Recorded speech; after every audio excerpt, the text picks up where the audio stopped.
said it wasn't going to be erupting. It was going to stay quiet. Who Was it said me? that? Did I? But why I didn't write it down. Why the fuck didn't I write it down? Maybe it I was thought me. one of you, because Okay. I thought that it was going to reactivate by now, and I thought one of the two of Okay. you was right in that it was. But It might you're it might have been me. It might have been me. But I haven't written it down, but I think so. It might have been. Nobody went me. back and checked the stream from last time. Damn, we're bad at this. Nope. So I found a tweet today that was Luke asking a question about his Dungeons and Dragons group. He said, "Oh, is that? Okay, we're good." It says my D&D group almost completely bypassed all of my plans and missed some crucial plot points, so I improvised two enemies whispering loud enough for them to hear to guide them towards one of the plot points. Does this make me a railroader?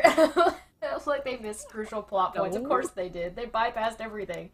I said that I think now you're good. They can still choose to ignore it if they want to, but sometimes the plot just comes to you by busting through your door with a fireball and a dead favorite NPC. Yeah, why not? It do just be like that sometimes. Yeah. That is true. So yeah, things are but things are going forward. It's the weekend. It's Easter, isn't it? We should probably at some point write these predictions down. We should. So that, but we'll let Maanyaa be the one that was right, even though her diary says otherwise. That's fine. Let's let Maanyaa be right for once. So her diary is wrong, but Maanyaa is right.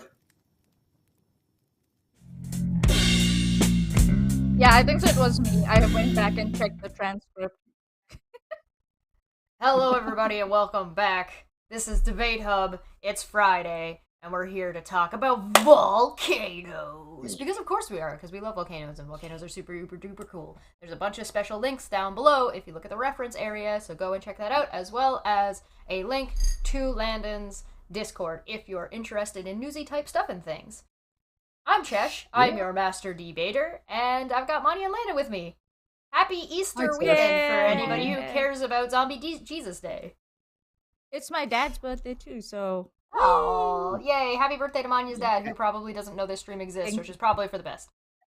And pretty soon, The irony of the situation. Wait, is your dad watching? Please don't. I have to share. This is a T-shirt that I had suggested that the Milwaukee Atheists had. Oh, he is Helium is Helium. Helium is reason. Yeah, I see what you mean. It's like Jesus has risen kind of thing. I have awesome. Not seen the Milwaukee Atheist around in some time. He should swing by. He's a cool dude. Yeah. But Dude, it does have Wait, hold that up again, Landon. Hold that up again. I wanna show it a little bit better. Okay, let me get this. Oh, that is so cool. There and it has we a go. bee. Yeah, and it has a behold, right? See, it's behold. Yep. So the bee is holding, and there's showing the two protons of helium. Yes, I can see that. This is the nerdiest Okay. joke I've heard You in can a go on the while. Milwaukee Atheist site and get this T-shirt because helium has risen and has taken the bee. This is so. Oh my goodness. I need that website. Where is it? I need this T-shirt. Like, yeah, So I'm gonna get my hands on it. I don't care how expensive it's going to be. It's on their Teespring thing there for that. But yes. So how are folks? I was out at karaoke last night and I had a hell of a good time. I'm going to watch the Dungeons and Dragons movie tonight. That's gonna be a hell of a good time. All alone with my own tub of popcorn. Yes. I'm going to put into my Pele mug. This is a mug you can get at the gift shop. I love that mug too. Volcanoes National Park. I'm going to put into it Henry Reinhardt's Private Reserve lager. So Nice. We cannot forget our regular part of the Volcano show where we talk about you should go to the visitor center and go be a tourist. Yes. But make sure But you're a good tourist. Be a good tourist. Yeah, Yeah. don't be those annoying ones that go like to the most dangerous place and decide to like, oh yeah, look at my selfie shot here, uh, and there's lava the con- flowing behind you. No, don't do that. Don't to be a dick. quote the Australian expression, "Don't be a septic tank." Yeah, there you go. I like that one. That's a Don't good be a one. baka. Simple. Baka. Mm. Don't be a baka. Um. All right. Oh, I guess this is about volcanoes, so maybe we should talk more about volcanoes besides just drinking from volcanic mugs. With all your lava lamps in the background. I didn't turn mine on today. Mine's just sitting over there in the dark. Yeah, I turned them on ahead of time. They're doing their eruptive thing. From the Boobling. original lava round. Some of the original lava round lava lights. You go onto Wikipedia, look up lava round, LAVARAND or RND. You'll find out about those lamps. Yeah. I did check the script, and yes, I did say that Madam Pele is going to not dance. So yeah, Landon's right. It was me. Maanyaa is right. Yeah. Yay. But her diary is wrong. Right. Yeah. Right, wrong. I went and checked the transcript. I was. There you go. There we go. It saves us from having to try to do a poll. So let's yes, go. because we don't want to risk doing a poll because otherwise it wouldn't have the turtle opera option. Because otherwise it would be me that's right. Nobody wants that. Yeah. Yes. I'm so the favorite. Let's look at some stuff here. I'd like to at least start talking about this interesting article in Nature about medieval monks who essentially they recorded volcanic activity indirectly. And how did they do that? Well, there was a period of time called the Little Ice Age, where essentially, sounds adorable.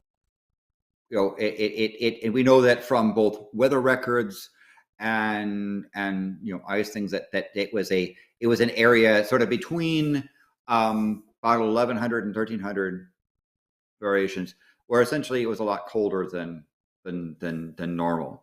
And so what they looked at was the monks' description of lunar eclipses.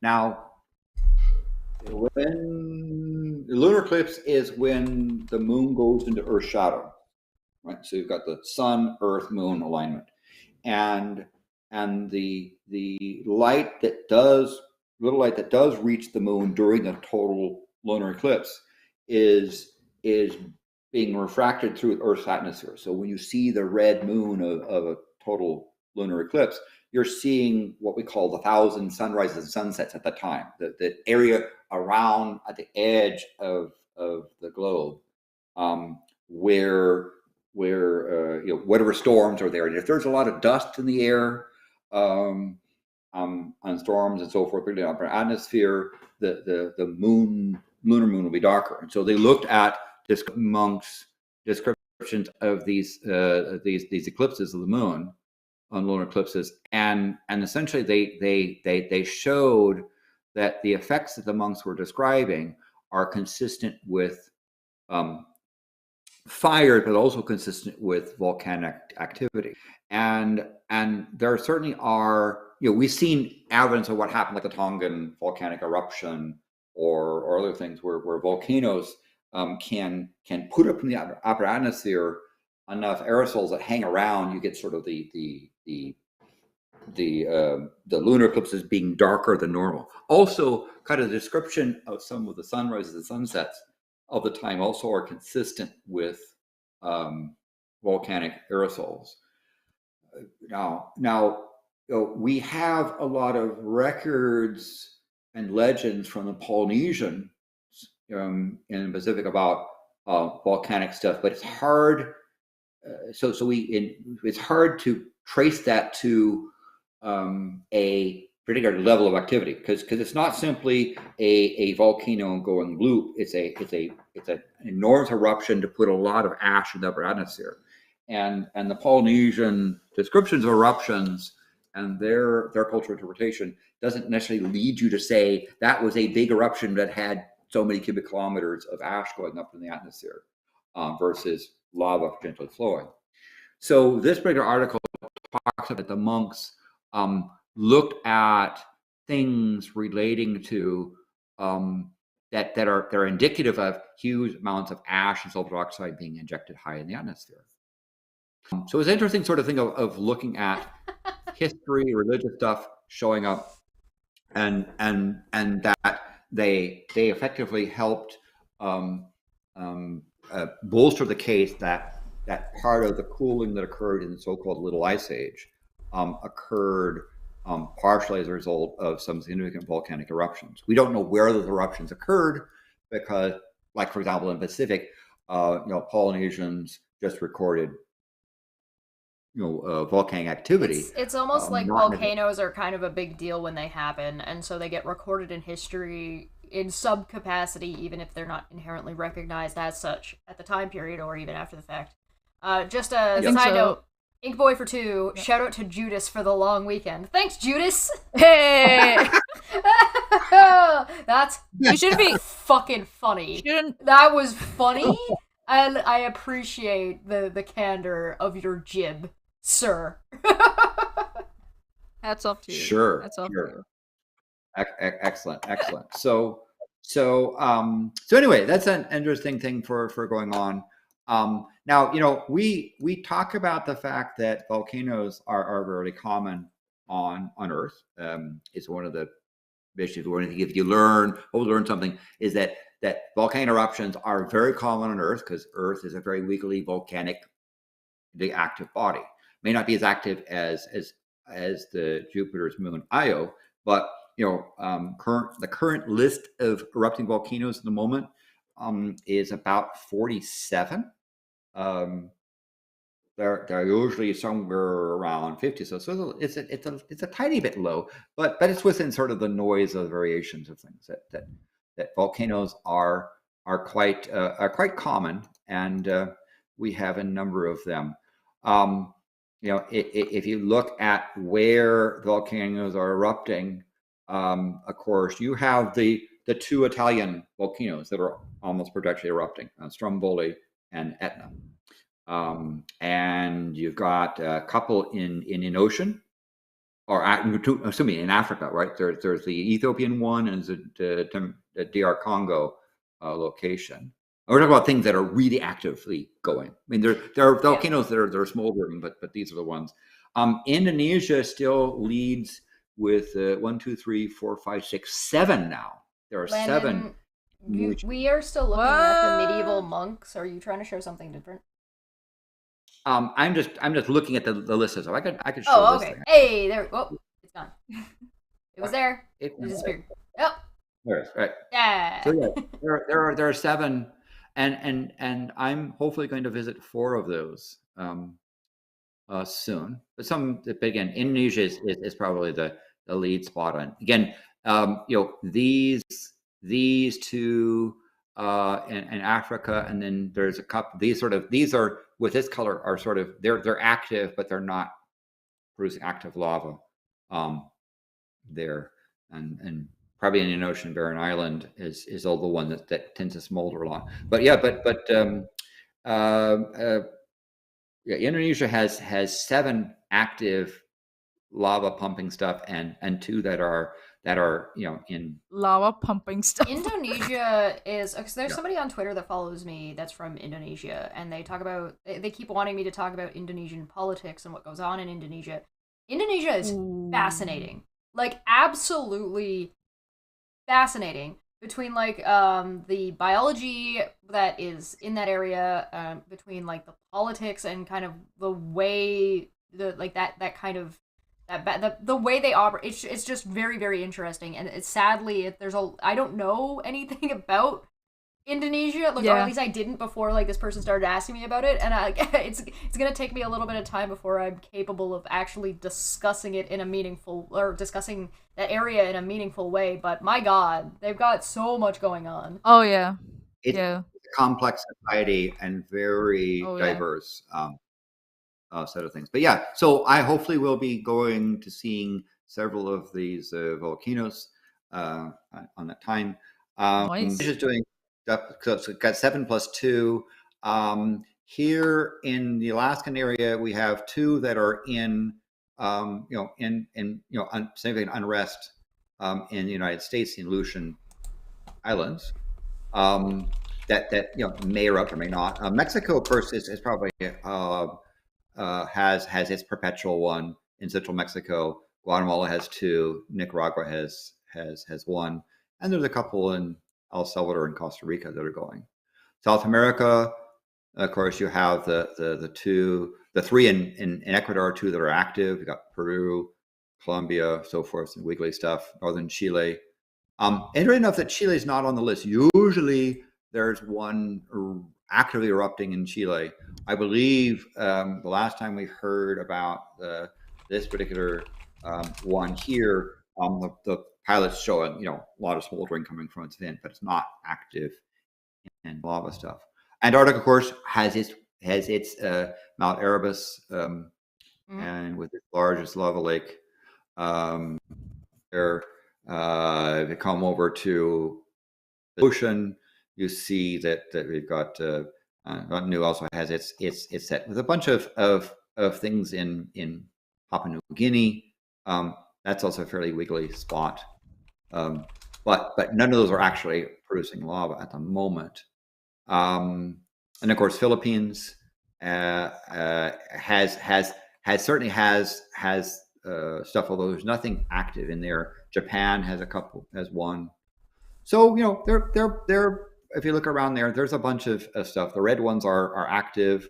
The orange are active in lava producing. The orange ones are in unrest and are actually detecting erupting. I love looking at maps that aren't that are global styled maps rather than maps that are by whoever, wherever you're looking at. So if I look at a map, a global map, but it's from Canada, Canada will be bigger. If I look at a map that's from America, America will be way bigger. And it's that makes sense because you're trying to indicate what you're looking at on the map But if that's the only kind of map you've ever seen, it sets you up for a really weird expectation.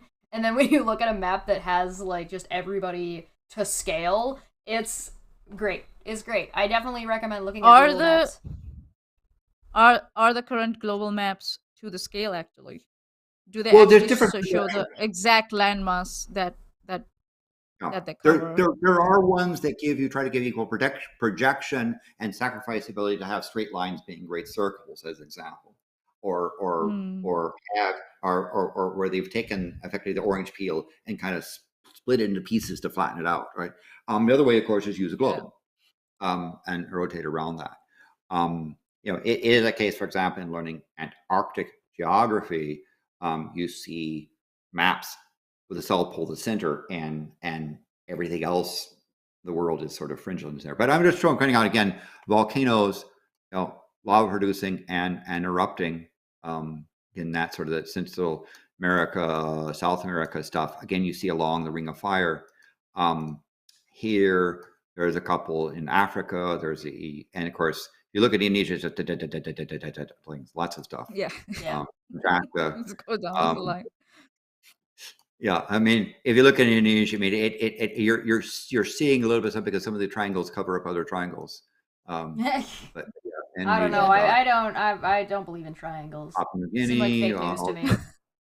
Yeah, and of course, New Zealand has one that's White Island, but it's currently considered to be sort of minor activity at the moment.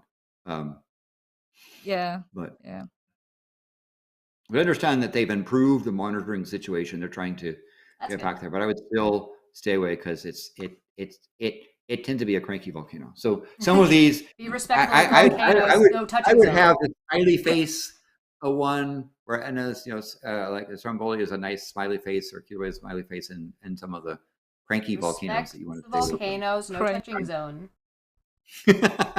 So anyway, volcanoes are quite common. Maanyaa froze. Look at her face. We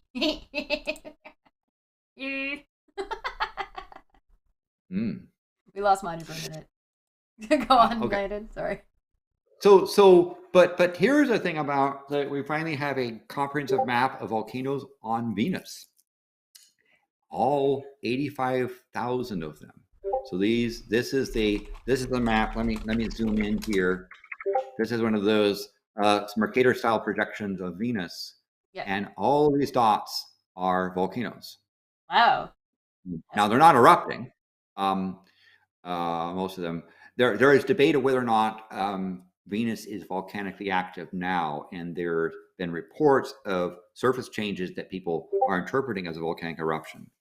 But in these pictures here, the triangles, it talks about the size of the volcano in terms of its diameter. So these are volcanoes on Venus that have that erupted at some time, big ones, small ones. The yellow circles show you the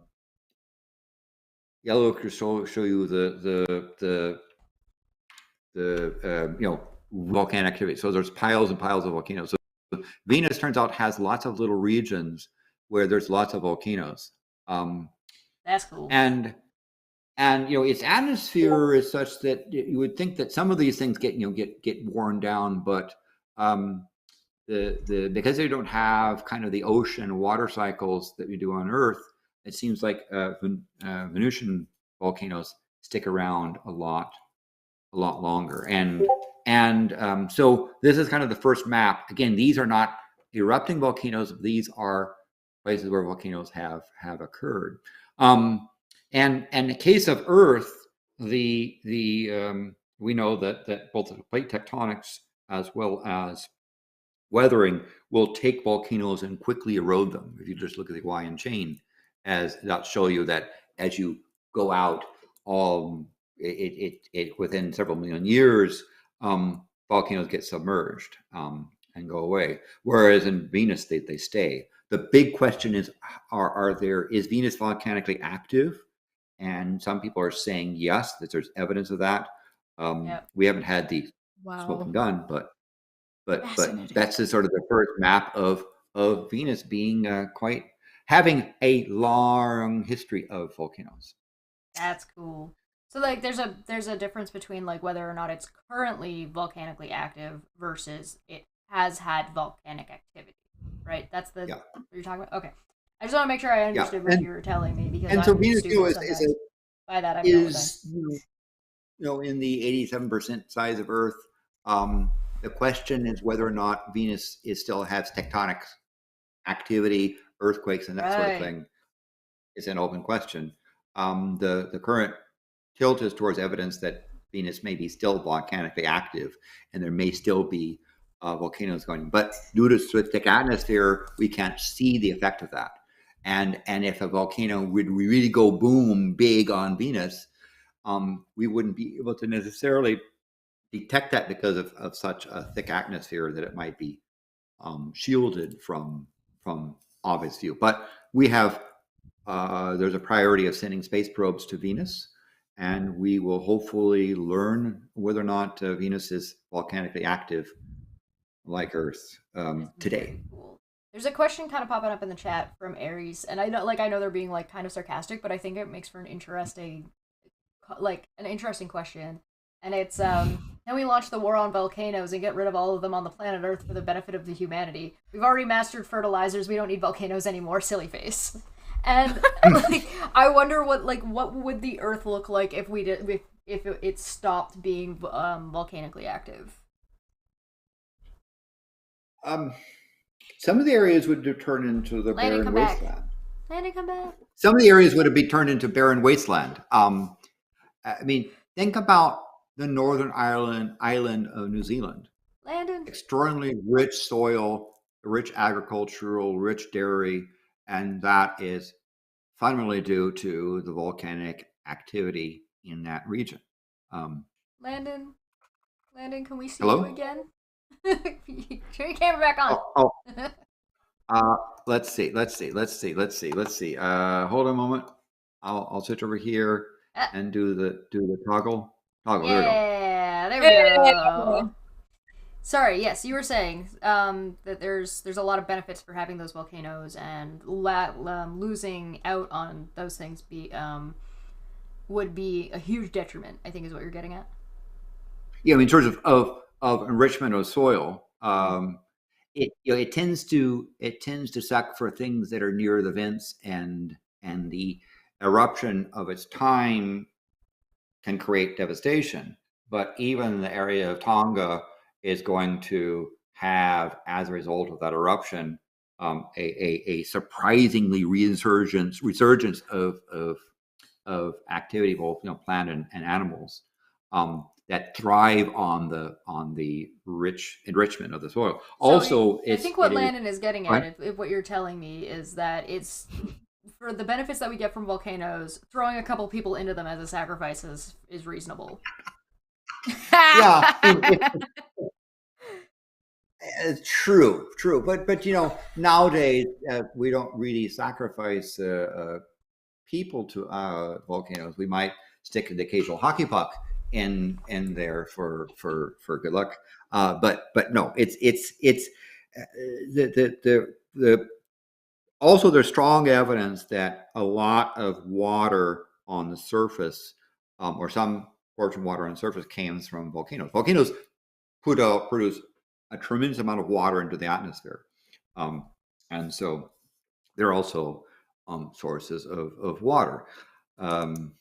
So the areas that are volcanically active often are also very lush, very rich, benefit from the volcanic eruptions. So if you were to remove the volcano eventually, without any kind of intervention, the area would basically die out? No, I wouldn't say die out, but it wouldn't be as diverse. I mean, okay. In the case of places like in areas of Polynesia, the weathering would certainly wear down the islands and turn them into coral reefs for a period of time before they submerge too far. For other areas that are have landmass stuff along Chile, they have incredible lush farmland that benefit from the volcanic activities there. So they are sources of life. And when you go to Hawaii and see areas that have been recently devastated by the activity of Madam Pele, and then you go to places just a few years older than that, you'll find life coming back with almost like a vengeance, right? And so vengeance. I mean, life really goes and says, mine, right? And in fact, one of the hazards that the areas that are just fresh lava that are warm with these nutrients are a giant petri dish. And bacteria is just going to town, breaking down rock. Then you get sort of some of the lichens and so forth, and then bird poop drops seeds into cracks that end up sprouting little grasses, and then you start getting bushes and trees, and 20 to 50 years later, it's a lush forest again with all these great nutrients. Yeah, I think so. That's what people in Hawaii and other islands, they believe in, right? That volcanoes are gods, obviously, but they're also like they also give life at the same time being destructive. So yeah, so if you see a active volcano somewhere, you might find some sort of life there. Yeah. If we go by biomass, Exactly. And I saw the resurgence of life in the Mount St. Helens devastation area it's hard for you to now to see it as devastation. You could take traces of stuff, and certainly up on the mountain you see more volcanic stuff, but the life comes roaring back in a spectacular way. It would be a long time before the lack of volcanic activity would have, I think what we're getting at, would have a major effect on the local flora and fauna. And when I say local, I mean local to that volcanoes area. But I imagine that would also have like a lot of effect on sea life, because there's like a lot of volcanoes that are underwater that we don't really interact with or see a whole lot of. So it would like really mess with ocean diversity. And ocean diversity is really, really, really, really, really fucking important. Like really, really, really, really, really fucking important. Very important. We do not invest enough money and enough work into. And we keep throwing that crap. We don't know about. Yeah, right? yeah. But we know I think so. Yeah.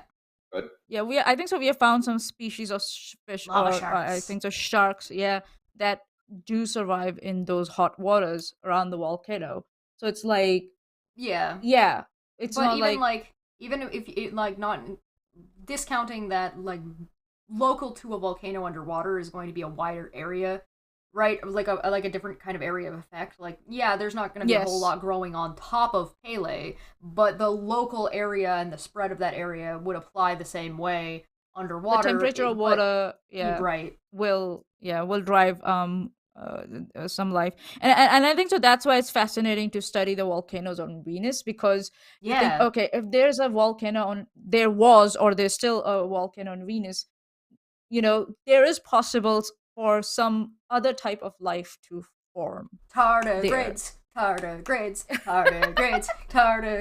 they're everywhere. Tardigrades. I do enjoy though that side chat is having a whole other conversation about everybody's just sacrificing themselves to volcanoes right now. We're all just like, everybody jump in. Swimming in volcanoes. Here is an exaggerated vertical view of the seafloor photography, the topography, and you see all these volcanoes, these little nubs in there, along these island chains that are sitting in here and along the Mandelic Ridge and in Ocean Ridge. These areas here are incredibly. Are you showing something, Landon? I'm sorry. I should have warned. If you can go back to this date here. When Landon starts doing like this, I know he's showing something. Okay, sorry. Trademark Canada. But here is a map that's talking about the seafloor mountains. And, that is so beautiful. And there's lots of all these bumps here. These bumps are volcanoes, right? And chains of here's like the Hawaiian chain. This area here. And the New Zealand chain here and Indonesian chain. And this is also along these ridges, right? These are rich volcanic area zones in the middle of the ocean. And you hear about hydrothermal vents, these places where hot water and nutrients pour in, and you get these sea colonies around them with unique life that is there. There's a lot of life, flora and fauna that survives around these volcanic things, most of which are underwater. And you look up here in off the coast of Oregon, for example, there's a volcano over here that's actually occasionally active, right? It's spewing lava underneath the ocean. We don't see these sort of things. Athens just said that topographical map still isn't detailed enough to find the amounts of fucks I have.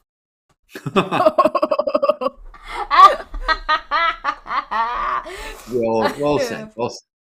Like basically, I think what we're getting at, if we were to like follow the hypothetical that I think Aries was kind of putting forward, is the amount of work that we would have to do as a species to do what a volcano does at the rate that a volcano does it, in such a widespread area that a volcano does it. We do not have the population, the resources, nor the resource management skills. We are very bad. There's no reason there should be a single homeless person on this planet, and nobody should ever starve. And the reason they do is because we suck at resource management, and we're not doing anything about it. Yeah, that is correct. That is very correct. Volcanoes mathematically and pragmatically, I mean, not by like location. There's definitely difficulties, but yada yada yada.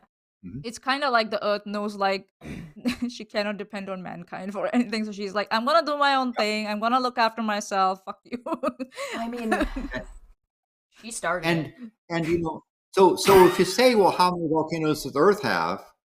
I think that Earth could probably exceed Venus's count because of all the volcanoes under the ocean. many of which erupt and no one notices it, right?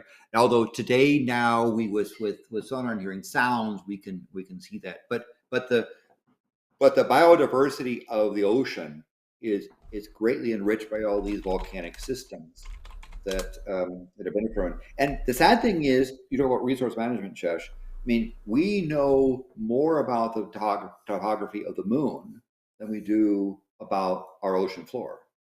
That's one of those things that I've always wondered if that was actually true, because there's definitely like you'll hear that kind of phrasing where you say, "Oh, we actually know more about this than we actually do about our oceans." Landon, do you find that the majority of the time that phrasing is actually true, or do you find that that's kind of sometimes it is, sometimes it's not? If you talk about the detail where right now we have the moon's shape to within a half meter, almost over the entire part of the moon, south pole where we're landing. I'm sorry. Let me go back. Thank you. You have to keep me. We want to look at your lovely. We want to look at your lovely face. There you go. So we know the shape of the moon within about a half meter, and that exceeds the knowledge of the shape, public knowledge of the shape of the oceans. Now, there are rumors that various naval powers that do submarines know a lot more about the ocean floor than is commonly known. But if you talk about in terms of understanding and mapping, that we have a much better example of the shape and the terrain of the moon that we do under the ocean. And so there's a lot of there's people that are proposing fleets of drones to go around in the oceans to explore and to photograph and to map the details of it. Yeah, they're looking for adamantium. There's a conversation. There's a conversation that happened in the Discord a little while ago about zeppelins, right? Like about blimps. And one of the things that was brought up was like whether or not blimps are like a viable thing to be putting money in, resources, and should we be exploring what we can and cannot do with blimps. And one of the suggested things was to use blimps for cargo, so we're using less ocean passage, because there's a lot, like, I think people don't realize how much traffic there is across the Remember ocean. that ship that got stuck? Well, yeah, beside that one, just the amount of when things are going well, the amount of traffic just in the ocean and how much that interrupts ocean life. If it would be better to go over rather than through, or even under.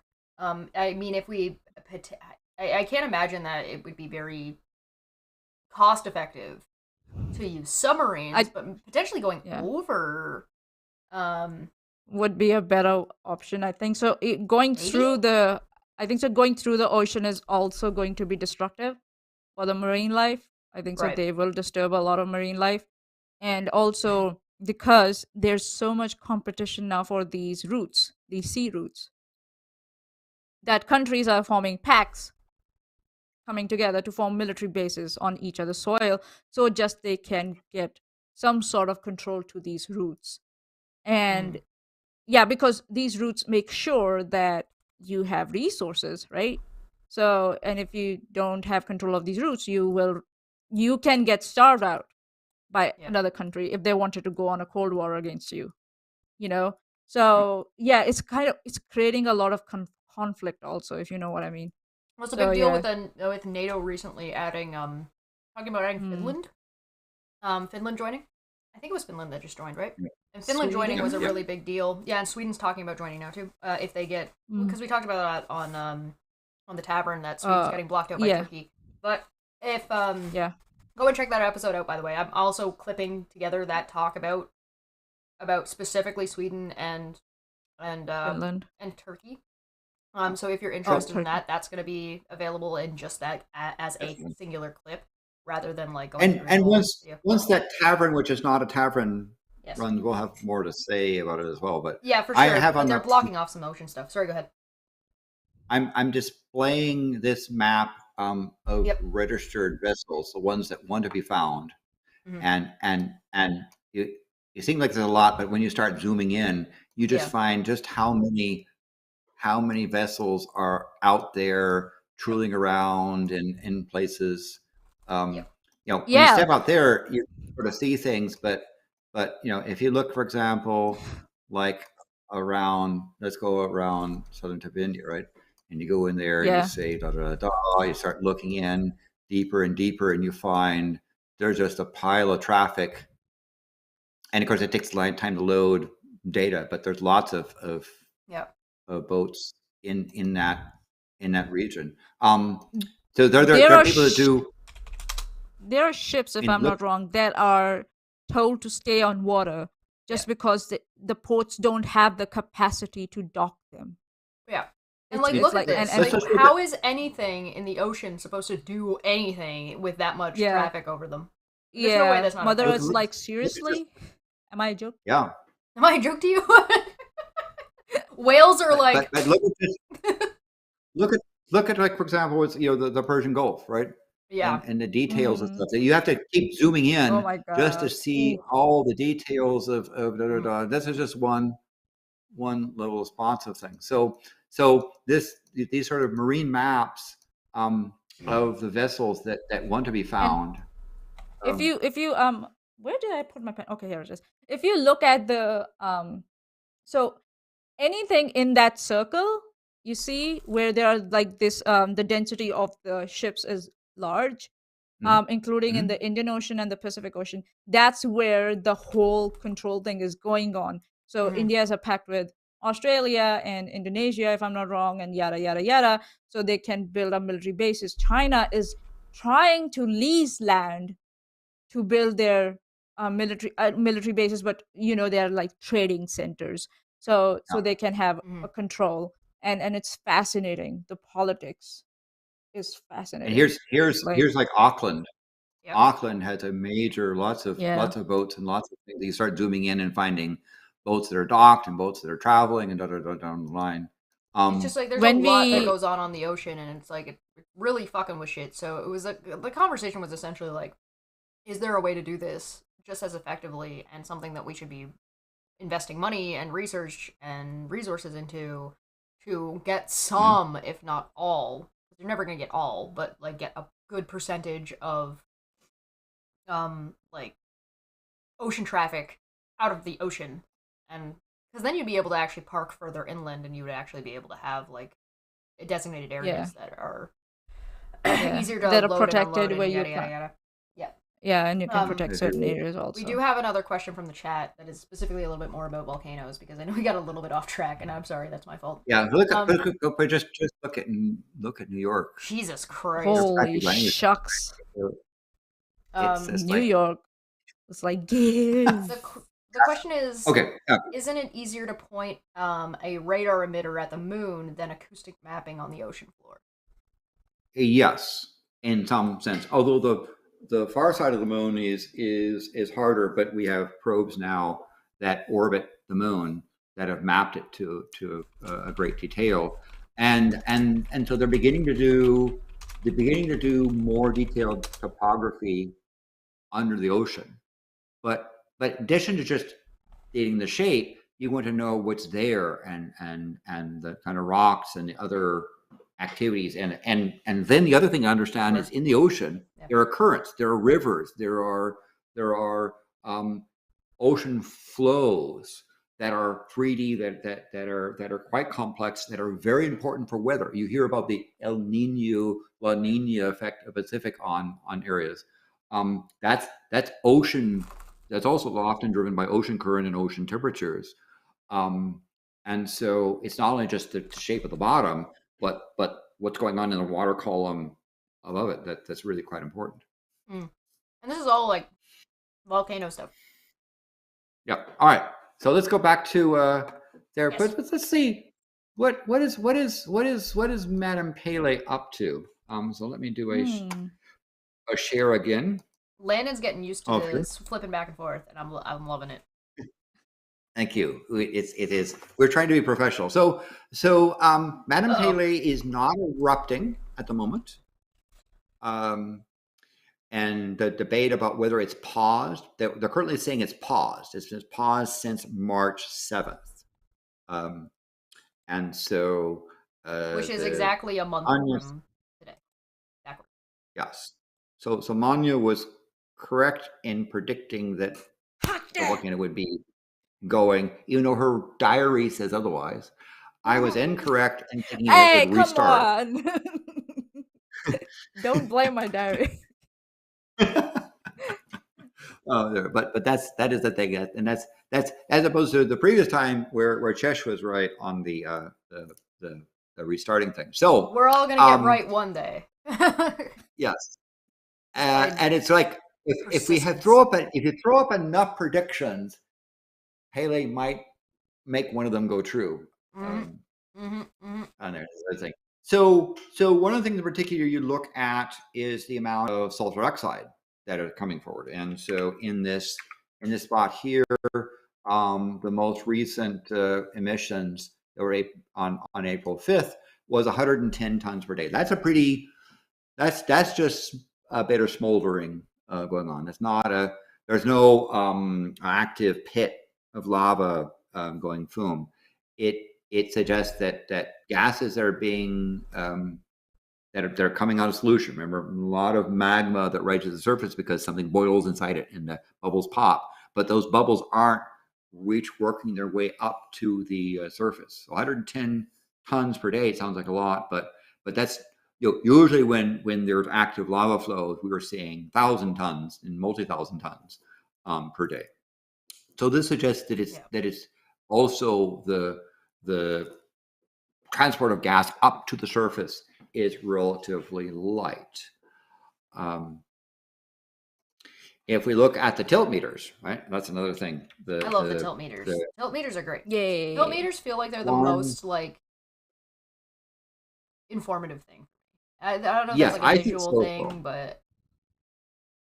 So this is of the day, of the week, and we see a very classic, here's a deflation, inflation, an inflation deflation event. And in the week you see these DI events where it kind of swings down. At some point it get an inflection and it swings up and slows down. These back and forth things are signs that the magma chamber underneath is turning over, right? There's a turning over and new gas coming up, but nothing is hitting the top. And the gas at the top is saying that these releases of gas are staying trapped inside the rock, which suggests, since it's not coming out in the atmosphere, that there's pressure building up. These DI and 1 microradian. Remember, 1 microradian is a 1 kilometer bar raised up 1 millimeter, or think about the thickness of a dime, where you have a 1 kilometer bar raised up one end by a thickness of a dime. That's 1 microradian, right? And so you see these microradians on the side here, from -8 to 4 in this graph. We can see that these deflation inflation events are in the 2 microradian stuff. They're not anemic things. They actually are fairly active turnover. And these DI events suggest that there's energy flowing up into the lower magma chambers, and material is boiling, but we're not seeing the gas at the top, which suggests there's pressure underneath. Now, interesting. The next thing, of course, what about the size? So if we look at the summit graph here, this is the stretch at the top of the caldera, where these are measured in tens of meters. So in this set here, and we can see that the if you will, the drum head is stretching tighter and tighter and tighter, right? It's under tension, right? When the previous eruption started, it sagged down because stuff was coming up, right? When stuff comes to the surface and a lot of gas comes to the surface, then the top tends to sink in, and that's part of it's a combination of the top sinking in, forcing stuff out, and stuff coming out. This is suggesting there's pressure going up where it's getting tighter and tighter, but nothing is popping. In the long-term view, here's a 5-year view. This slow is about climb. probably the last time that we see this big drop was when the great 35.5-year eruption stopped in mid 2018, and the summit collapsed to create that pit. This was a restart of the eruption after that, set for a small eruption that again, when the eruption started, it contracted because stuff squeezed out. It stopped. We had another eruption here, where it's swinging up again. So all this is suggesting that the volcano is still active. There's tension and pressure undergoing. There's healthy magma chamber in terms of volcanic activity, and one would expect at some point Pele to start erupting again. I thought it would be, given how active this was, that it would start up again because it did it in the past. But Pele's decided maybe she wants a vacation. I don't know. Maybe she's went off to or maybe to she's India like, to, psych. I mean, she might say, "Hey, I want to go off to India and have one of those long wedding parties." So maybe she's dancing. There you go. I've still got henna on my fingernails from that. It hasn't come off. That's cool. I just painted my fingernails shiny gold. Ooh, My fingernails have finally recovered because I got them done at Christmas. Because me and my mom and my sister went and got our nails done for Christmas. And when they do your nails, they shave and buff the very top layer. And so it's taken this long for that layer to grow back out. My nails are they're just all these, you can see the edges of them are kind of a little bit fuckety. That's because they've only they're just at the very edge of being all fixed. One more good clip and they'll be back to their lovely selves. Nice. I did. I had my nails and feet stuff done when I went to my nephew's wedding. Nice. And of course, my fingernails grew out and so forth. But it was, I don't know. The problem is doing your nails like that. I wanted clear polish and not colored things. Yeah. But the problem is it looks. You have to keep doing it. It's an insidious thing. They get you once, and then when you have it sort of half nailed, it looks kind of worse. Yeah, it depending on if you get shellac done or depending. Landon, come back. Landon, come back. Oh, sorry. Come back, Landon. Thank you. You have to keep me. When you go and get whether or not you're getting shellac done, because pedicures are great because a lot of the times, even when they do a pedicure, they don't shave down the nail. But when you do your fingernails, they do. So you just gotta make sure you request that you don't get the shaving done. So you just get them nicely cleaned and trimmed and pushed and primped a little bit without the shaving, and then you can just get a nice clear coat. And that's just my preferred way. This time I got them properly done. I've never had a pedicure or a manicure in my life. Yo, but okay, we're Landon, we're taking Maanyaa for pedicure. Yes, definitely. You want? I think you would love that experience. And I would do the opposite. I would avoid the clear coat and have the whole shaving thing there, right? It's a fun thing to do at a spa. It would be something that Maanyaa, you would deserve to have treated, given all the work you put into that wedding. Oh, no. Thank you. Chechny's are talents to hunt for food. This is true. Yes. My nails have almost recovered. They'll be fine by next month. They'll be nice and clear and grow back to their usual fancy. I have nice nails. That's one thing. I got something going for me. I got nice nails. So. And somebody on a ship I'm going to be on does those sort of things. They have because you want to go a place that has the sterile stuff, that sort of thing. And I think I will probably take advantage of it. But I don't. I think I will not coat them, but just the treatment is a fun thing. So yeah, we gotta get Maanyaa. We gotta get Maanyaa mani-pedi. This needs to happen. I think so. I think she deserves it. Well, especially as a reward for being great. Yeah. Yep. Now, her diary. It's got to be put into the wrong corner, but Maanyaa itself gets to. I'm never going to hear the end of this. So, which is fine. It's Landon. It's fine. Again, healthy DI events. Again, deflation it comes. You see, you have a decelerating down there, and all of a sudden it turns inflation. These things are happening on a periodic basis. Reasonable stuff. It says Pele is still rumbling underneath, but nothing on top.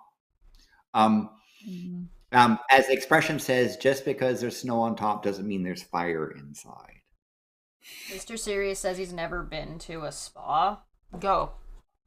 Go to a spa. At least even once. If you're and that there's a soaking thing and having the facial and all the stuff and relaxation tubs and my mom goes.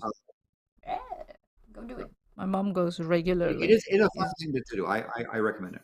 Just make sure that you pick stuff that's going to be good for you, because not everything at a spa is going to be good for everybody. So just make sure you just get what's good for you.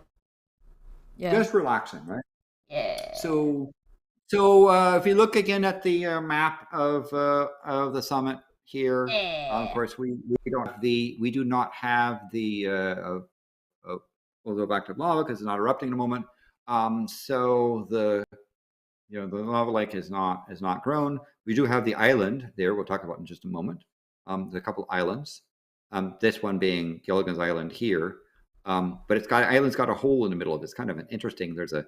That's cool. There was a lava lake inside an island inside a lava lake inside an island, right? So last time it had an eruptive vent on there, wasn't it? Yeah, there was a big thing over here and some over here and a couple spots over here, but the big one was in this area. Yeah, it's gone? Yeah, because it's not erupting. Okay, so that's indicating. And the gas, there's no gas coming out. There, if you look at things here, so they've been able to go down into the area and look at these little things like these tough things, like when the little splatter stuff that happens, right? You get these rich minerals showing, and the colors of these things are quite spectacular. They tend to be fragile, so the rain and so forth they'll erode quite quickly. This will create nice dust that plants and critters will like. But again, the colors of these minerals, these very rich minerals of the gases and the lava coming out, you saw those splatter stuff are quite extraordinary. Yeah, it's mostly reddish, isn't it? So it's like iron, a lot of iron, if I'm not wrong. Yeah, there's a lot of iron there, but there also are a lot of manganese and cobalt and other things in there. If you start looking, you start to see the other rich colors in there. Yes, it has a dominant. This one area has a dominant thing of iron, but it's got a lot of other stuff. And you can see frozen into place these flows that just recently occurred. It still is smoldering, right? Because they're still, it's still kind of toasty, but you can see the flows that occurred from this is that lava pit that we used to look at here. That's now, it's semi-hardened over. No, there still is. You dig down a little bit, you'll get to squishy rock and then to liquid rock down below. So it's just underneath the surface, but there's nothing actively flowing on the surface. And again, one of the things that we did was we were able to land people on Gilligan's Island. So here was the first person to land on Gilligan's Island in the middle of the pit. He's got gas and other things there. He's all suited up. Nice. But they're able to get onto the surface of that island and look at material, look at the surface. So this is the surface, a picture of him. This is just a picture of Mars. Yeah. Well, that's how they got the moon picture. Yeah. That's the moon landing. Here's another beautiful, pit. If you look at some of the details again of the rich minerals and so forth of that vent. This was one of the spots where the lava was fountaining. We were watching it on those movies with stuff looping over. This was the result of the last oops. Oh, this is beautiful. Again, very, very rich soils there. Here is a picture taken down, looking up the slope. Again, a lot of lava bombs were thrown up to the top and sort of slid back down, so we can see the slope details. Here's another one of those pits that this was one of the ones we saw from the side where it would flow in and have that little pond. This is what the current state of the pond looks like. You can still see like some of the spots where it was like rippling, bit like the ebb and flow of. Oh, yeah. Very cool. Now some of these cracks come from the fact that as this rock cools, it contracts and shatters. So one of the things they talk about was the area sounding like breaking glass because there's a lot of silicon, and you're down there, you hear the rocks cracking, the glass cracking as it's cooling and contracting, and you get these contraction sets. Plus, also sometimes they'll squeeze. There'll be a gas pocket underneath where the cracks will create a weak spot, and the gas will rush out and go boom. So you can get this very sort of uneven stuff as it begins to break up. And that also is very important because in addition to the minerals, these can be spots that could, start with the very first sort of seeds of grasses and so forth. Now, this is down in Halemaumau pit, and it is quite likely that Pele will erupt soon. And so the chances of any kind of grasses starting and surviving in this particular area are slim, but you never know. We can hope. If you look at here's a friend of mine who took a Sharpie to show you an example of the size of the stuff. These again are blobs of tuffra that were rocks that were thrown out. So you have so a lot of sulfur here and a lot of manganese, a lot of iron, of course, silicates and that sort of thing. And sort of gives you a notion of the composition of some of the stuff. And you can see this material has got a lot of rich minerals. So if it wasn't the fact that Pele might pay over this thing again, you can see seeds landing in a spot and grasses starting and lichen starting to roll stuff down, could very rapidly turn into a lush garden. I'm just going to go ahead and insert Jeff Goldblum here, and life finds a way. Yeah, sure. Again, always. You can see some of the contraction stuff happening in this area. It's a little bit blurry because of the heat from there, but again, you can see the contraction sets going. Here's another one of those. Here's one of those pits. That's a Minecraft hole. That's a Minecraft death hole. No, that's the orifice. Don't dig directly down. You're gonna fall into lava. That's an orifice, Shesh. So you can see here is a blooping hole where last splashes where it kind of got frozen. Wow. You can see in this area of the crust that's now freezing, is frozen, contracting and cracking, and so one would expect these things to start falling in. Yeah, there are like cracks all around that kind of like the wall you can see on the outside. Very unstable. Yeah. Yes. So it will fall in, right? It will almost it will fall in eventually if it breaks off. You can see like there's a cavity underneath here. This is overhang spot. So it's lots of crumbling bits.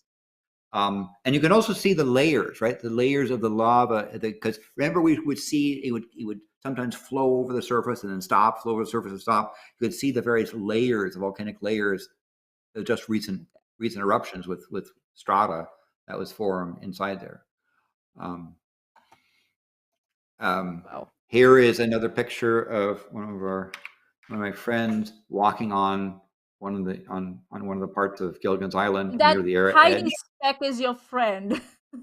Yeah, that's for there. Of course, he's one. They're monitoring the volcano very actively. If it starts to get too frisky, they would helicopter him back out. He's got a whole protective suit and gas mask and so forth. There's why he's got his. It's like it's got a spacesuit on there. But they wanted to look at these islands. What these rocks? This is a chunk of rock that was floating in this island of the sea of lava, and so they wanted to look at the material and send it to the surface, which is a fun thing to do. Here's I imagine this is like a geology wet dream. Oh yeah, it's just beautiful stuff there, and again, the terrain of the last, Pahoehoe, lava flows, but you can see it beginning to shatter, right? These cracks Yeah. as this material starts to. You see, this was once smooth, but now it contracts and shatters, just like a large glass vessel, unless it's tempered, will shatter. Others are just quite beautiful. There's still gas escaping, so the 110 tons per day comes from little spots like this. How much is it, sorry, now? 110 tons per day of sulfur dioxide. So it's very low, because when erupting, it was like 1,000 to several thousand tons per day. Other terrain typography there, little pits. That was that other pit we saw previously, and there's a new sort of area of pits there. Here is also a couple of friends doing samples. You have got two. Yeah, they almost like disappear into the rock, like you can mistake them for like the same, that red chunk you see on the left. You get distracted by that, and you may almost miss those two poor guys on there who are like, let's get this thing. Where's Waldo? That right there, that's Waldo and Carmen Sandiego meeting up. There you go. And these sort of things, they report essentially was just they could constant breaking of glass is what they heard from there as this material is all these silicons are cracking and so forth. Were you able to like record the sounds? Like, are they loud, or are they like just to feel them underneath your like boots or something like that? I mean, they're audible. I mean, I've heard it. It does sound. If you've had a fire where the flames have gone out and you hear the tinkling of the embers, it kind of sounds like that. I guess would be the high pitched, cracky bits of there. But the fire and the flames, he says. Yes. So they were very carefully, they mapped this area thermally first to make sure it's not too toasty. They're effectively wearing spacesuits. They have a helicopter overhead to pluck them away in case of problems. They're being very, very, very careful, avoiding cracks. The other thing is that this area is a giant bacterial petri dish. Right? Tardigrades.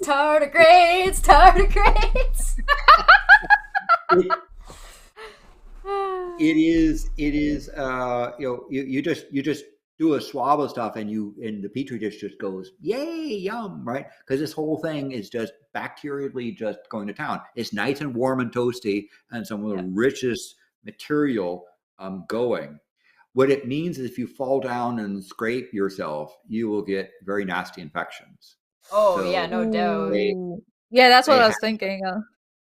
They have to have, tetanus stuff. They have antibiotics. They have things. That's one of the protocols is you take antibiotics in advance of going down into some of these big petri dish things, because life is saying, we want a chance now, Pele. Can we come back, right?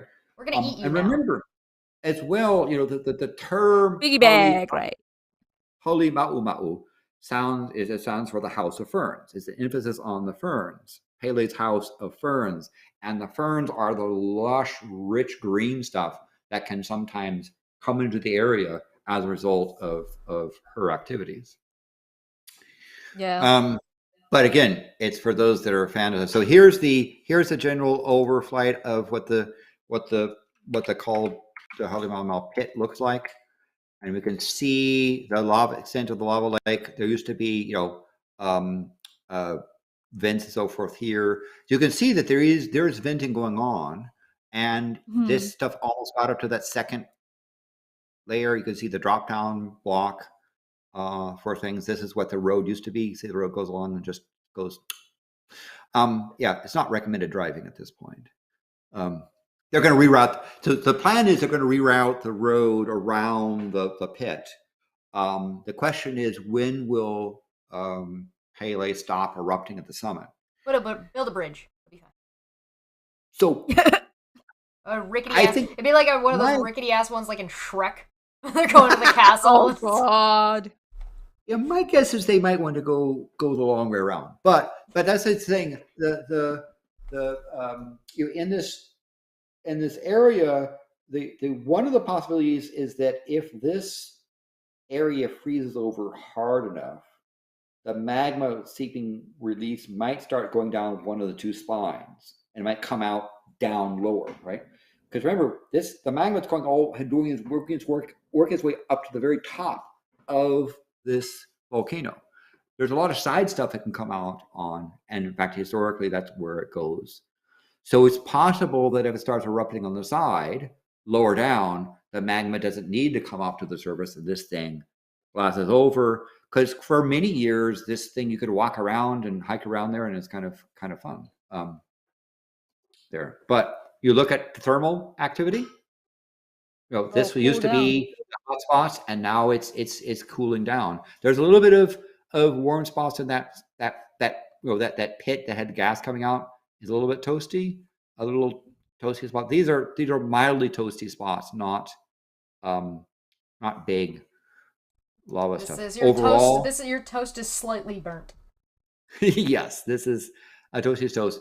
So when you go to overlook, you can see now, and well into this pit, but you see something that's in a smoldering stage, not a red glowy stage. Earthquake wise, again, talking about the Hawaiian volcano chain, you're looking at what's happening in the surface in the last 7 days. Most of the earthquakes are on the Big Island, as we see. Whoops. Let me go and zoom in on what's happening on the Big Island. And this is the last earthquakes. Dots are earthquakes the last 7 days.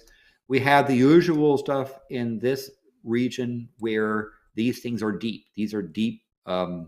These things are deep, is in like 30 kilometers deep, 34 kilometers deep. This is the pipe that comes up from the hotspot that feeds to Kilauea Summit here.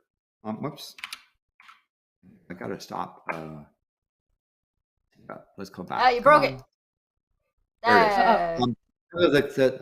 Comes up to the summit here of Kilauea. If you look at what happens with the summit of Mauna Loa, Mauna Loa only has a couple of little dots, right? There's not much activity going on. There is activity at the summit surface. Some of this comes from the stuff relaxing, right? It's been under tension, or the other way around. The tension is causing the rocks to crack, right? So there's a few, but this to be just a pile of dots when it was erupting. Yeah. And these are magnitudes like 1, 2. These are not big dots, right? I just love watching Pele travel. I think that's one of my favorite things about like this particular shot is you can like watching it travel is super cool. Yeah, and you see, these are underwater stuff. So what happens when you stop erupting? Well, then you get the water sort of takes over, erodes away, and goes forward. If we zoom again to this region, and this is the last 7 days, and we ask for this is just the last day now, right? And the last day, there's little stuff 2.4. You'd be lucky to feel this at all. The big ones, right? If you only talk about things 2.5 or more, you have 2, and that's a 2.7. Only your cat will be able to tell. 2.6, yes. And so there's no significant quakes on the summit, but it still is under tension, right? So if we look at what air quality, there still is gas coming out, but obviously not much. So the even though this is the wind traveling, there's not much in the way of gas coming out. Yeah. Here's a live view. Yeah. Let's go and look at stuff, and that's what it looks like. Nice. Live, we see it smoldering away. I mean, we used to see the lava blooping and fountaining and so forth, and now it's kind of the steamy bits. And like the camera's far enough back that like it's really subtle if you're not paying attention because it all moves together. Yeah. Very cool. Whew. Wow. This was old stuff. So that's what it looks like right now. So she's still it's smoldering away, under a lot of tension, not much coming out. The question is when it erupts again, will it come up at the summit, break through this crust, and come out here, or will it go down one of the spines on the side? And that's a really it's a TBD there. But on a side note, we won't have a volcano show for a number of weeks, in part because of this. This is the path of totality of the eclipse that's going to occur on April 20th, where the moon shadow will go across here. There is a bit of Australia that it goes across here, this point, but this point is very windy and cloudy. So we're going to go over into off the coast to catch it out in the water, because we can, if there's clouds, we can dodge and hopefully find a hole. And then head up into Indonesia, where all the wiggly bits are and volcanic bits, including that island where the Komodo dragon, those giant lizards are. We're going to go and see those. You mean the ones that have so much bacteria in their mouth they basically spit acid at you? Yes. The acid lizards. Is that the black dragons? Don't tell me dragons don't exist. They exist. They just don't have wings at the moment. They will evolve. They will evolve. I don't want. You ever talk about flying Komodo dragons? Like, Komodo dragons aren't like scary enough. Oh yeah, sure. But here is the path of totality. Involve a whole ass extra set of fucking limbs. Now this area here is partial, so the folks in New Zealand, hint hint, will be able to see a very partial eclipse. But this is close enough that it's worth 1 minute and 11 seconds there. I mean, it's going to be a good 1 minute. Oh boy, that no. That's all I asked for is between me and the moon sun clear for 1 minute 11 seconds. That's everything else I can do it. But Australia is lucky. The luck of the Aussies, right? Look at the map from 2023 to 2038. These are all the eclipses that are going to hit Australia. Now, there's a couple in New Zealand too. Wow. It's got 3 as a result of it being quasi-Australian. Sorry, I said a very bad thing. Of course, Tasmania is weird, but yes, these Australia is going to have these. Some of these are really good eclipses. Like this one here would be fun to head. See, this line stops here. Just because this is where the eclipse ends at sunset. So being somewhere in this area to watch the eclipse on a setting sun would be nice. And that's November, right? That's prime summertime. So as opposed to July, that's sort of the winter time there. But still, Australia is incredibly lucky in this next period where it's got all these great eclipses going over. We're going to catch the first one here.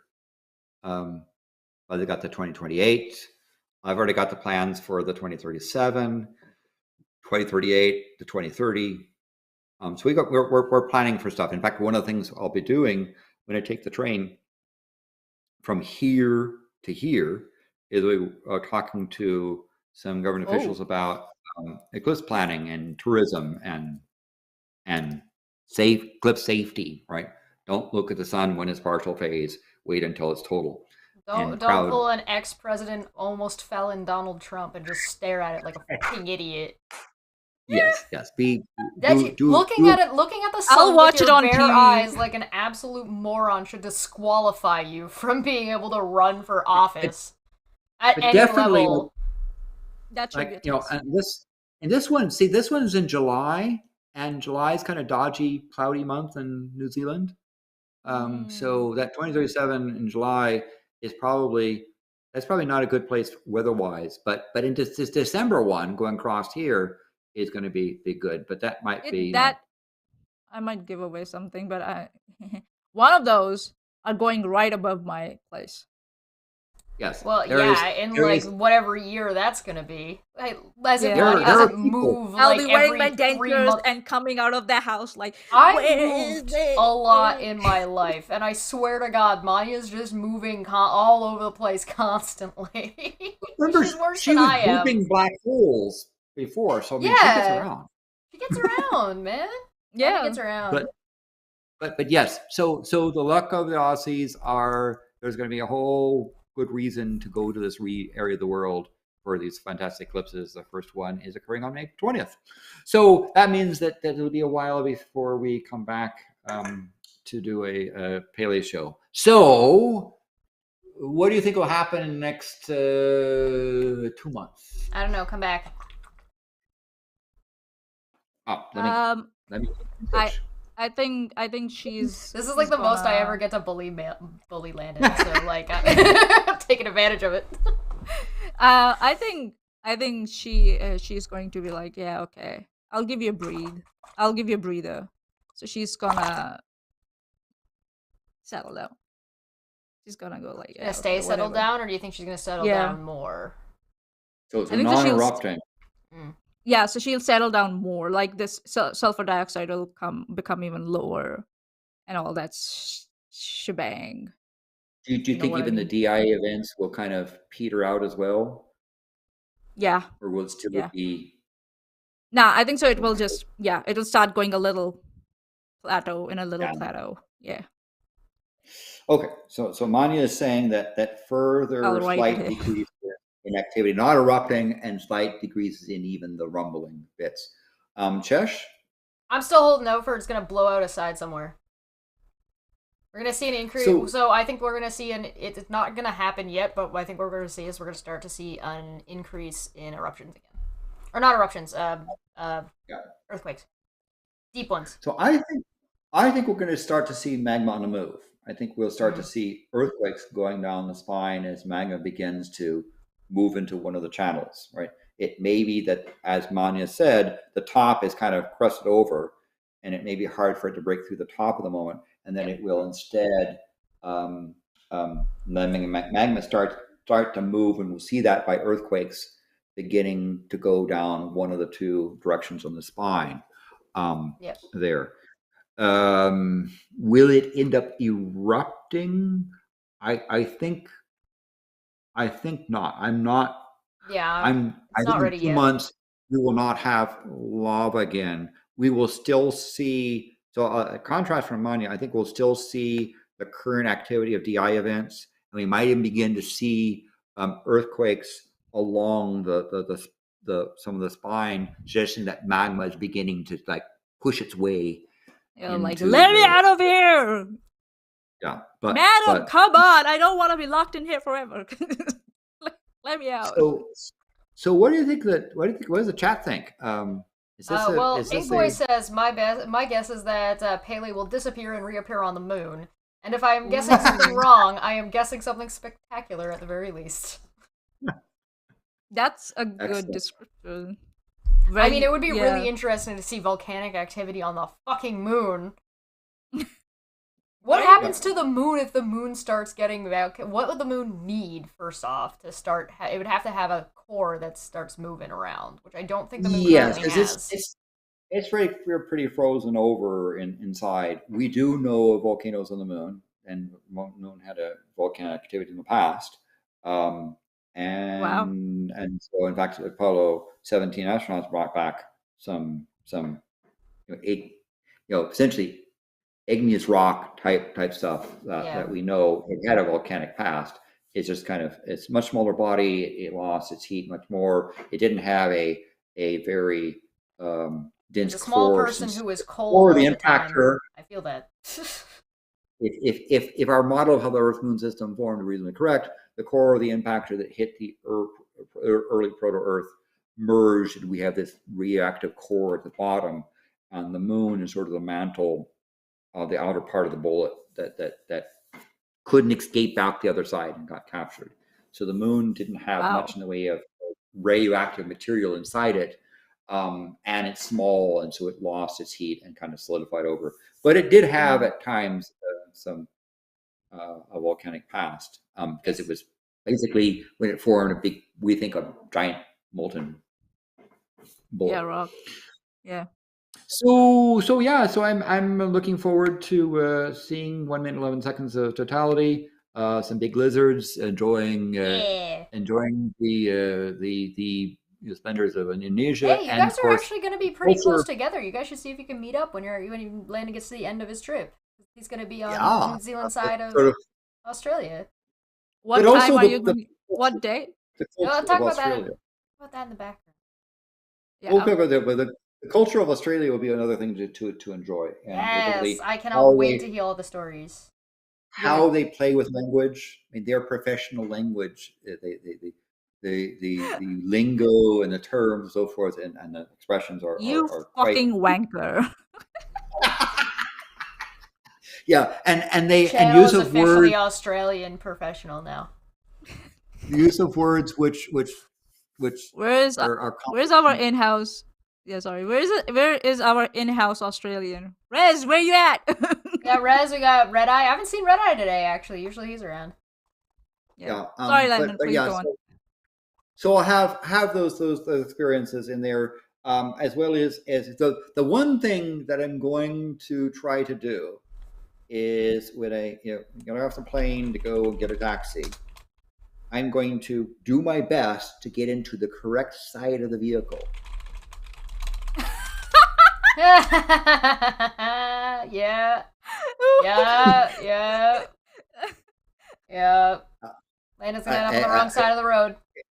You don't know, if you've never been in a place that drives on a different side of the road, how ingrained in your brain it is of which side of the vehicle is what. And the other thing, of course, is to not get run over, because when you come to a road with cars crossing, you look both ways.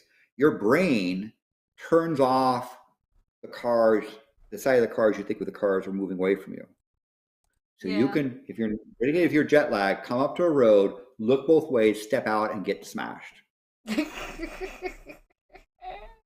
Lucky me. You have places. This is why you have places in London where this happens commonly. They have down on the sidewalk, look right, look left.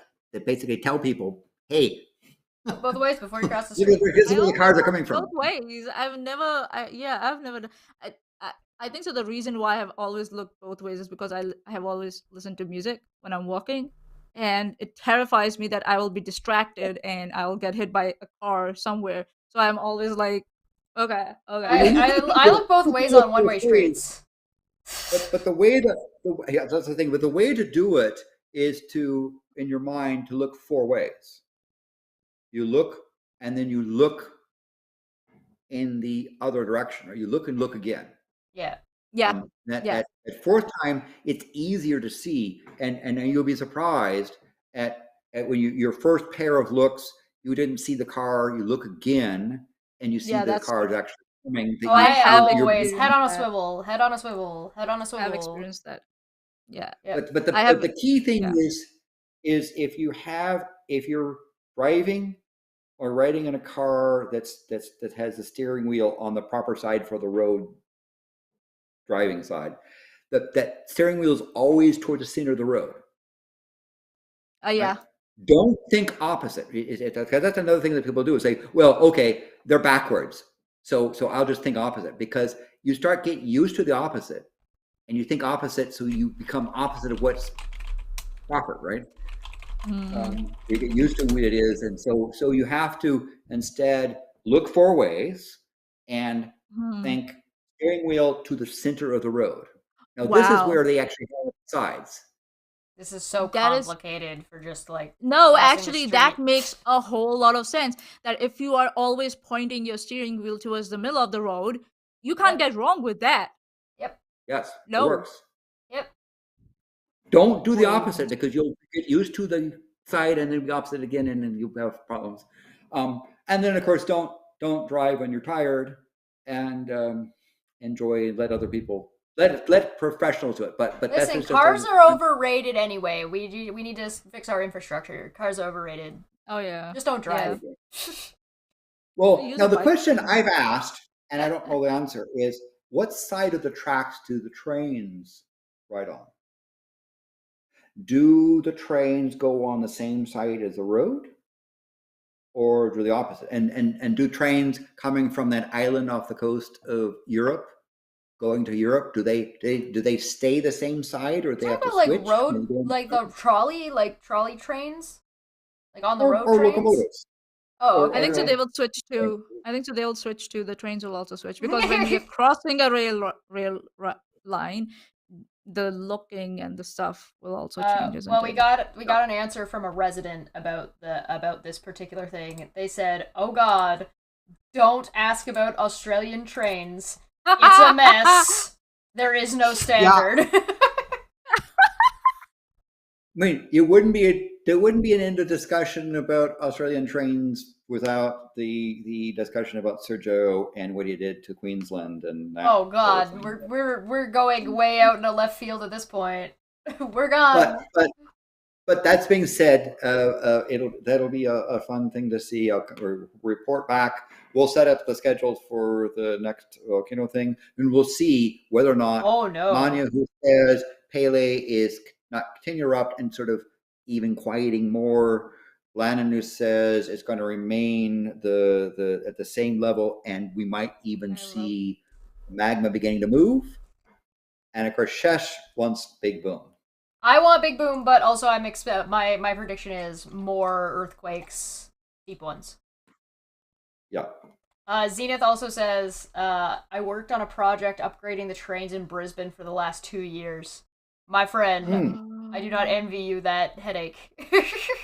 I also have a friend with a PhD who works in transport planning with or has worked with in transport planning with Auckland, and yeah, she used to cry all the time when they were upgrading all the rail lines and the stations and the trains from like the old like. I am getting so tired of hearing about people complaining about like there's not enough jobs or that we need to do this and we need to do that. There is so much industry out there and so many jobs that can be done and should be done that are infrastructure based that the companies that own the infrastructure just aren't doing, and they're just blaming everybody fucking else, and I'm so fucking goddamn sick of it. Yeah. Anyway, that's my soapbox. So, alright. So I think we got our predictions down. Landon's gonna be away. Landon, are you comfortable with, like, potentially meeting people? Like, if somebody from the chat sees you, are you, like, are you cool for pictures? Sure, if you catch me on there, and, some of the areas that I might be are pretty sparse, so it might be surprising to see anyone at all, because there's lots of Australia. Gotta find Rez. They're non-Australians. The only Rez is gonna see him, but he won't see Rez because Rez is gonna be like, no. Yeah, but definitely give a chance to see the stuff there, and so I think the main thing that you want to do is to just enjoy the eclipse and see how things. But yeah, if someone catch me happen to be there, but I would be more surprised to see people in some of the areas that are going to be in. Will be pretty. So packing wise, I'm at 97% because I have 15 more. Better than 95. I have 15 more things to pack. I also have 15 more to do. Don't forget your jandals. Don't forget a good pair of jandals. Yeah. Yes. Don't forget to leave your vagina at home, otherwise bears might attack you. I do not fear drop bears. So that's you can't catch me on that thing. Catch me outside drop bears. Get into the wrong side of the vehicle, but drop bears, I would I have no fear of. I hope to see in a month or two, or like next month, whenever we catch up next, that there are pictures of Landon and Maanyaa together that we get to see in the Discord. Yeah. You should so cute. Look online for drop bears. No. Use the safe mode so you don't do the things, because there are some drop bear photos that but if they tell you to smear Vegemite on your forehead, no. Get gotted. But that being said, I will look for the Promite. I'm a Promite person, although do Vegemite and not the Marmite. Sorry. Aww. Well, We're gonna get on out of here. Landon's gonna be away. We look forward to hearing back from him when he returns and all the stories and all the pictures he's gonna share with us. I hope him and Maanyaa meet up. That'd be super cute, and I would love every second of it. And if you do meet up with Maanyaa, Landon, and you guys have time, go get a pedicure. Yes, it takes like an hour. It's fine. Go get a pedicure. You deserve it.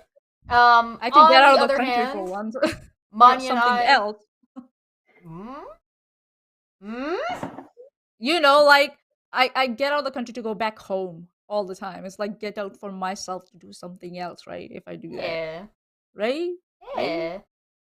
Me and Maanyaa will be live tomorrow for a Dumb Fact Friday on Saturday. We're gonna be talking about Andrew Tate. It's gonna be the worst. I'm not looking forward to it. I'm not. Maanyaa's slowly is actually just turning into Andrew Tate now. So, Maanyaa, no, please don't do this to me.